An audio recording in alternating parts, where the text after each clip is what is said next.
Hola, les damos la bienvenida a esta nueva edición de Conectados Online, donde conversamos con nuestros parlamentarios acerca de la contingencia, de lo que pasa igualmente en su distrito.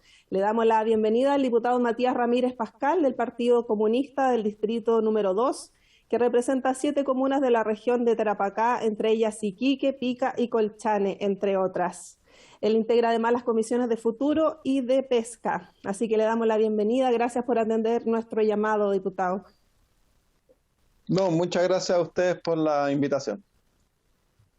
Bueno, presentarlo, usted es abogado, fue concejal anteriormente por Iquique antes de ser parlamentario, así que fue candidato a alcalde igualmente en la última elección, alcalde por Iquique, y después ya ahora integra el Parlamento.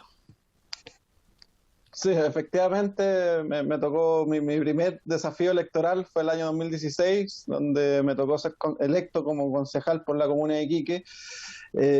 Siempre me han gustado los municipios y por eso también desarrollamos ahí también una campaña a la alcaldía. Nos tocó lamentablemente perder, salimos en segundo lugar y el destino nos llevó ahora a asumir este desafío en la Cámara de Diputados y Diputadas, así que siempre con la intención de representar de la mejor manera a mi región de Tarapacá. Claro, un Congreso que está ahí como con algunas limitaciones, porque algunos dicen que es mejor esperar que se cambie la Constitución para hacer algunas modificaciones, pero ahí se está haciendo el trabajo igualmente.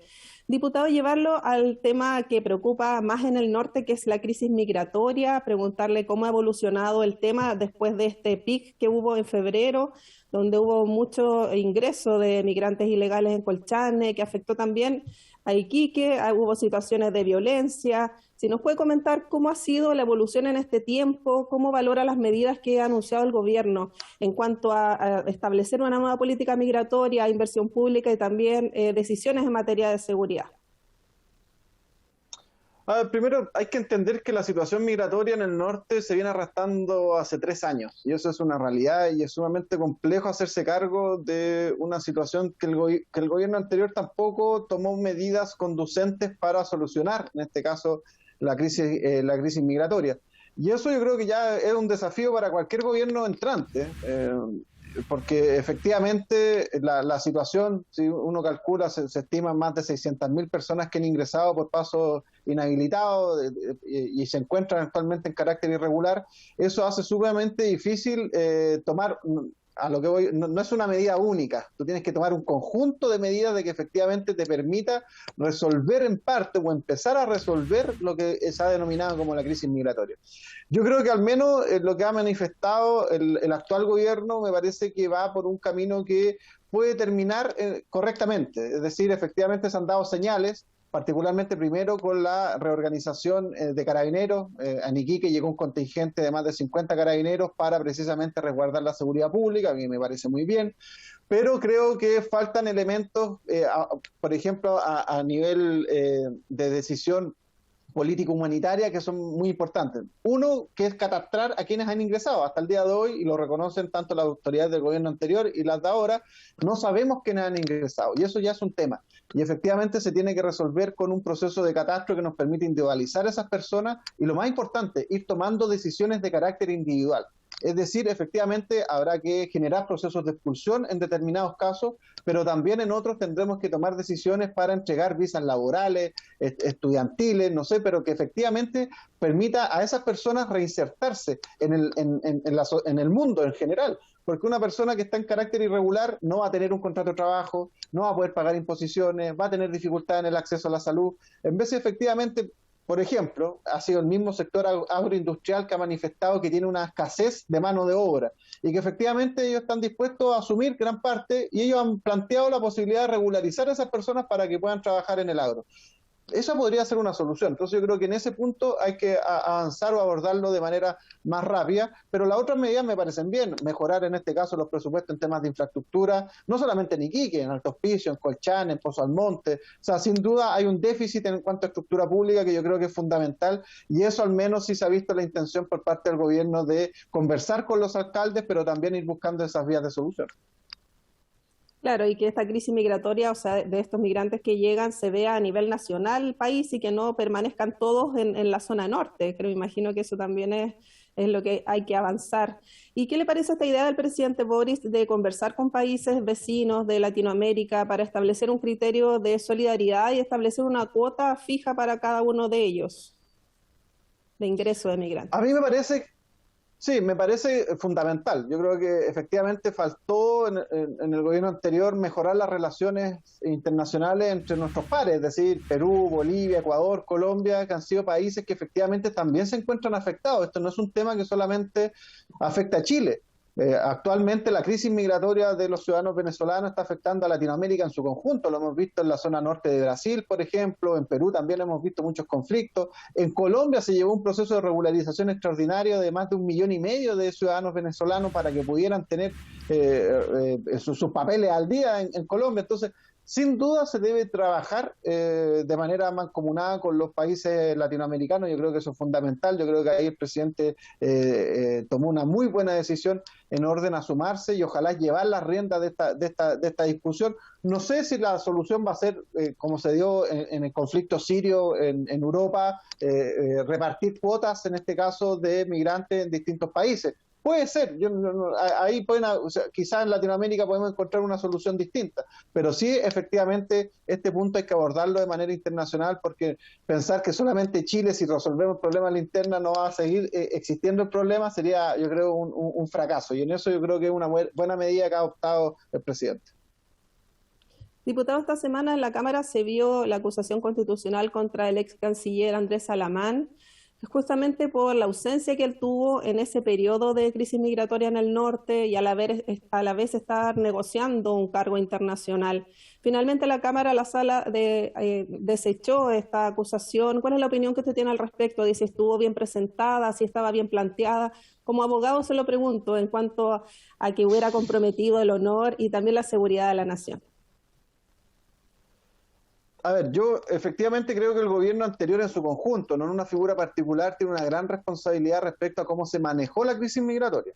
Primero, desde que el presidente fue a Cúcuta, hizo un llamado a los venezolanos a venir a Chile porque éramos el paraíso y no había ningún problema, y al final nunca estuvimos preparados para esto. Segundo, creo que nunca se tomó en serio. Yo lo decía al inicio, yo fui concejal por Iquique, y yo me acuerdo el 2017 nosotros ya empezamos a levantar la voz desde allá, porque efectivamente ya estábamos viendo esta crisis migratoria. Ya se estaba viendo gente que estaba caminando por la carretera, y eso ya aumentó sustancialmente en el 2019, pero ya se estaba viviendo esa realidad. Y el gobierno lamentablemente no quiso tomar cartas en eso. Entonces yo creo que efectivamente tienen un grado de responsabilidad. Ahora bien, creo que la acusación constitucional, a mí es lo que me ha tocado revisar acusaciones constitucionales, creo que efectivamente tenía un déficit serio, que no tenía la capacidad de fundar cómo efectivamente las acciones u omisiones de Alamán como ministro de Relaciones Exteriores causaron en este caso un daño a la honra del país. Entonces, yo creo que los instrumentos de las acusaciones constitucionales son una herramienta importantísima, pero sí se tienen que generar de la manera adecuada. Es más, lo planteo, quienes presentaron el libelo acusador no invitaron a ningún diputado, por ejemplo, de la región de Tarapacá. A mí nunca me consultaron cuáles serían los motivos, cuáles podrían ser los fundamentos o los razonamientos. Ellos mismos propusieron como testigos a los alcaldes de la zona norte, pero no tenían idea los alcaldes de la zona norte. Vimos tristemente como el alcalde de Alto Hospicio se conectó y dijo: yo no sé para qué vengo. Entonces, yo creo que la herramienta de la acusación constitucional es sumamente importante, pero también hay que utilizarla bien. Yo creo que efectivamente en este sentido parece que tenía otro objetivo, y no en este caso resolver lo que fue las actuaciones de Alamán como ministro de Relaciones Exteriores, que podrá tener responsabilidad, sin duda, no me cabe la menor duda, y eso se tendrá que indagar. Ayer se remitieron los antecedentes al Ministerio Público, a la Contraloría, para que también ellos tengan un pronunciamiento, y tendrá que seguir esos canales. Pero en esta instancia, yo al menos me leí la acusación constitucional y francamente dejaba mucho que desear respecto al fundamento de hecho, pero también de derecho. Diputado, pasando a otro tema, preocupa lo que pasa en la macrozona norte respecto al aumento de los homicidios. Ya solo en lo que va de estos meses del año en Iquique, bueno, en las regiones de Tarapacá, hay 17 homicidios, principalmente con armas de fuego. Son ajustes de cuenta entre bandas que principalmente son extranjeras y se utiliza ahí armas de fuego. ¿Cómo ha visto usted el incremento que se está dando en la región? Hablaban ahí también de tomas ilegales que eran principalmente de migrantes que estaban en forma ilegal en el país, que vivían ahí, se tomaban algunos terrenos y hay disputas por eso también. Sí, yo creo que ahí también hay un tema de falencia en cómo se ha abordado el narcotráfico y el crimen organizado, que yo creo que ese es el tema de fondo. Yo creo que efectivamente, y me recuerdo porque hace un poquito más de un año también estaba en un debate producto de cuando estaba de candidato a alcalde y nos preguntaban a los candidatos respecto de qué íbamos a hacer respecto al narcotráfico y el contrabando. Y recuerdo que también en esa oportunidad la mayoría de los candidatos dijeron no existe, de distintos sectores, no, eso no es real, no existe el narcotráfico, y nosotros dijimos sí, existe. Y el tiempo lamentablemente en este punto, quisiéramos que nunca nos diera la razón, pero efectivamente hay un punto de inflexión en el norte que hay que abordarlo no solamente desde un punto de vista policial, ya con la reorganización de Carabineros, sino que también creo que hay un tema legislativo que se debe abordar de manera muy rápida y ojalá oportuna. Primero, creo que efectivamente cuando se habla de refundación de las policías, se habla de profesionalizar en este caso los cuerpos que se dedican a la investigación de los delitos, pero también a la prevención de los mismos. Yo creo que eso falta. Yo creo que hay que avanzar en esa discusión. El gobierno dentro de su programa está, para Prueba y Dignidad es un tema importantísimo, pero eso tiene que ir vinculado también a la discusión de otras leyes, la ley de inteligencia. Creo que efectivamente faltan ahí herramientas policiales para poder desarticular, en este caso, estas bandas criminales, la ley de control de armas. Yo creo que ese es un tema importantísimo. O sea, hoy actualmente tenemos un porcentaje en cuanto a posesión de armas ilegales casi igual a Estados Unidos, que las tienen legalizadas y son muchas más personas, pero acá efectivamente creemos que ahí se genera un tema que es sumamente grave, y eso yo creo que se tiene que discutir cuanto antes a nivel parlamentario. Y avanzar y en eso dar los esfuerzos tanto actualmente, porque sabemos que la discusión legislativa puede ser un poquito más lenta, pero apoyar efectivamente al Ministerio Público para que ojalá pueda tener una unidad dedicada claramente al narcotráfico y al crimen organizado, y segundo, también a las policías dar las herramientas. Y por último también creo que es fundamental sentarse a conversar con aduanas. Aduanas cumple un rol fundamental en la zona norte, no solamente en el puerto, sino que también en los pasos fronterizos. Y han sido los mismos funcionarios quienes han señalado que no tienen las herramientas tecnológicas para hacerle frente a la fiscalización. Por ejemplo, en el puerto de Iquique se revisa, de cada 1.000 contenedores se revisa, creo que llegamos a una cifra cercana al 5%, o sea, no revisas casi nada. Y eso pasa porque efectivamente las herramientas tecnológicas muchas veces de aduanas son deficitarias. Yo creo que eso también hay un punto a fiscalizar. La última gran incautación de armas se dio en el puerto de Iquique. Y fíjense que venía por un dato de la policía paraguaya, que permitió en este caso incautar vehículos que en su interior tenían armas de fuego. Entonces, yo creo que ese es un tema que hay que mejorar en cuanto a inteligencia, la ley de control de armas, pero también, en este caso, los organismos administrativos, por decirlo, como aduanas, también dar infraestructura para que puedan ser un elemento fundamental en esta lucha contra el crimen organizado. Claro, uno pensaría que revisan todo y finalmente usted me dice que es súper bajo el porcentaje que se realiza por falta de funcionarios, me imagino, y de capacidades. Bueno, y se ha replicado el sicariato en el norte y también en otras partes del país. Quisiera llevarle otro tema, diputado, que es la decisión del INDH de no presentar una querella criminal por delitos de lesa humanidad ocurridos durante el estallido social. Pese a que hay muchas víctimas que han sufrido mutilaciones, este instituto decide no presentar esto ante la justicia. ¿Cuál es la opinión que usted tiene al respecto? Yo creo que lamentablemente el Instituto de Derechos Humanos, bajo la dirección de Sergio Mico, ha renunciado a defender los derechos humanos. Yo creo que con una decisión de esas características, efectivamente se renuncia a un deber institucional.